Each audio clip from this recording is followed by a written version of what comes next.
Gorduras boas. O que são gorduras boas? E o que eu posso e devo comer? Primeiro, eu quero fazer um parêntese falando sobre as gorduras, que muitas pessoas acham que gordura faz mal, e isso é um grande mito. Nós precisamos de gordura. Por que eu preciso de gordura? Primeiro, porque cada célula do meu corpo tem uma membrana que é feita de gordura. É uma membrana fosfolipídica, ou seja, ela é feita de lipídio e fósforo. E que gordura que forma essa membrana da célula? A gordura da qualidade que eu ingeri. Então, entra aí mais uma vez a nossa responsabilidade de conhecer para poder fazer as escolhas. Então, existem vários tipos de gorduras, sim, e algumas são mais benéficas do que outras. Uma que não deve ser consumida de jeito nenhum, gordura trans, gordura hidrogenada. Quem que é essa gordura? Ela está presente principalmente em alimentos industrializados.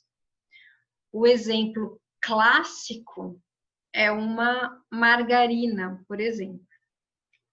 Então, o que é uma margarina? Se você pegar uma margarina, isso é muito clássico dessa revolução dos anos 90, né? Se você pegar uma margarina e deixar ela em cima da tua mesa, 1 ano, 2, 3, 10 anos, não vai acontecer nada. Pode fazer calor, pode fazer frio, pode acontecer o que for.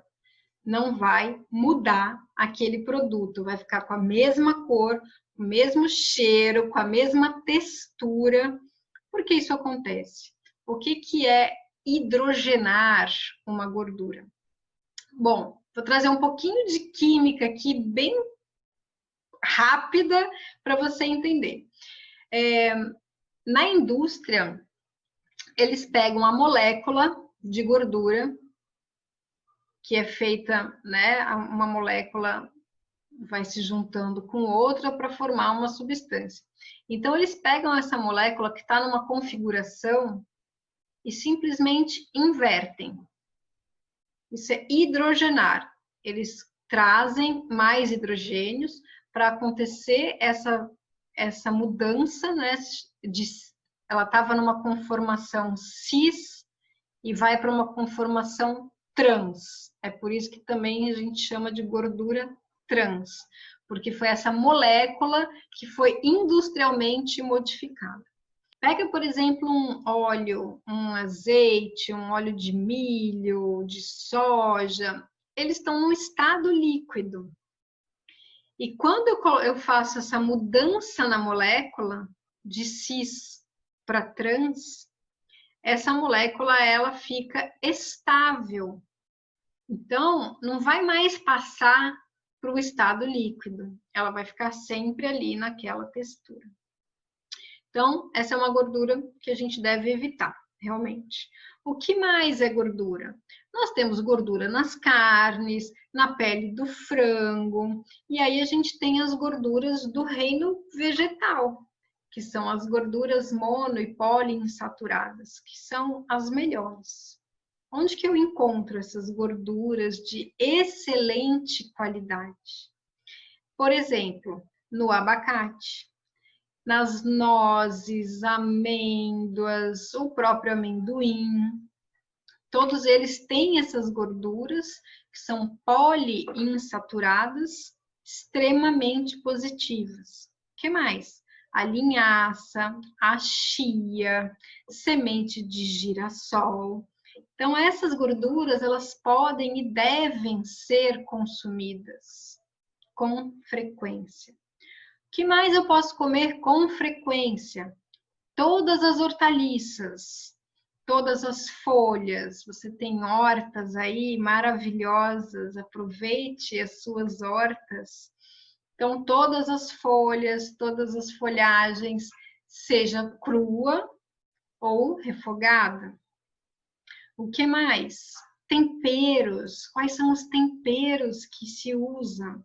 Então, não preciso nem dizer que aqueles temperos prontos, se por um acaso ainda tiver algum aí na sua casa, você pode jogar fora. Mesmo, sem dó, não dá nem para dar para ninguém, não. Vou usar todas as ervas, especiarias, mais uma vez, recorra às hortas maravilhosas que você incentiva e planta, e aí você vai modulando todos os sabores, né? O que as ervas e as especiarias trazem muitas vezes? Fitoquímicos. São substâncias que elas vão ser benéficas para o seu corpo como antioxidante, como anti-inflamatório, o gengibre, a cúrcuma. A cúrcuma você pode usar sempre com a pimenta do reino, que potencializa o poder dela. E os doces? Os doces, por exemplo, você pode consumir um chocolate de boa qualidade, de preferência acima de 70% de cacau. Hoje nós temos marcas excelentes. Então, é notar a qualidade do alimento. E aqui eu gosto de trabalhar com qualidade e não em quantidade. Então, eu não sou uma profissional que vou te passar assim, olha, a partir de hoje você come 2 colheres de arroz, uma concha de feijão, Eu acho que isso não funciona, porque pode até funcionar por uma semana ou 2, mas não é um estilo de vida que vá se sustentar ao longo do tempo.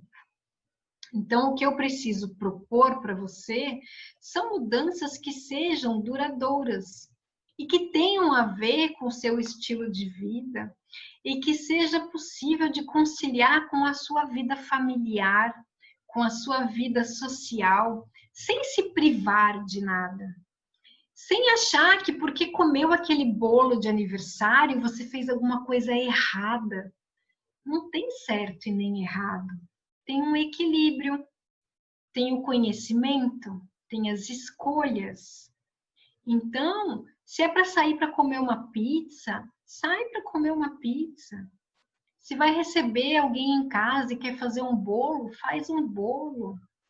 Agora, no dia a dia, você tem uma alimentação equilibrada, à base de comida de verdade, com gorduras de boa qualidade, com proteínas em quantidade adequada e com uma ingestão reduzida dos refinados.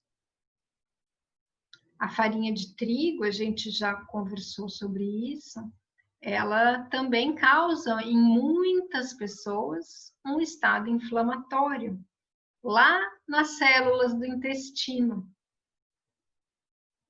Então, cada vez que a gente ingere, causa ali microinflamações e que vão causar um estado inflamatório.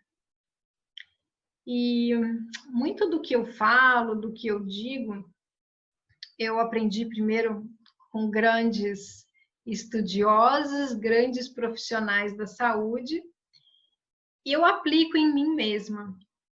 Então, eu vou falar daqui um pouquinho sobre a prática do jejum, mas eu já quero falar também sobre a questão da farinha de trigo. Porque até então, eu não falava sobre isso, falava no equilíbrio, nas fibras, sim, mas não na farinha de trigo especificamente. Até que eu comecei a ler mais e mais, estudar mais e mais, e muitos artigos científicos apontam para essa grande parte da população que tem uma reação à farinha de trigo. E o que eu fiz? Vou testar em mim mesma. E aí, num determinado momento, eu falei, vou retirar o trigo da minha dieta e vamos ver o que acontece. Bom, para você ter uma ideia, isso foi em outubro do ano passado, mais ou menos. De outubro até fevereiro, eu tinha eliminado 5 quilos. E eu sou uma pessoa de composição magra, né? Não estava acima do peso.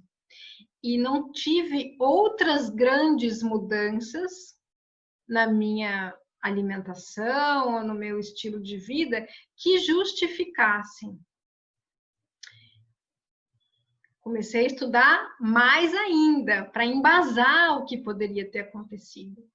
Então, hoje eu digo, experimenta.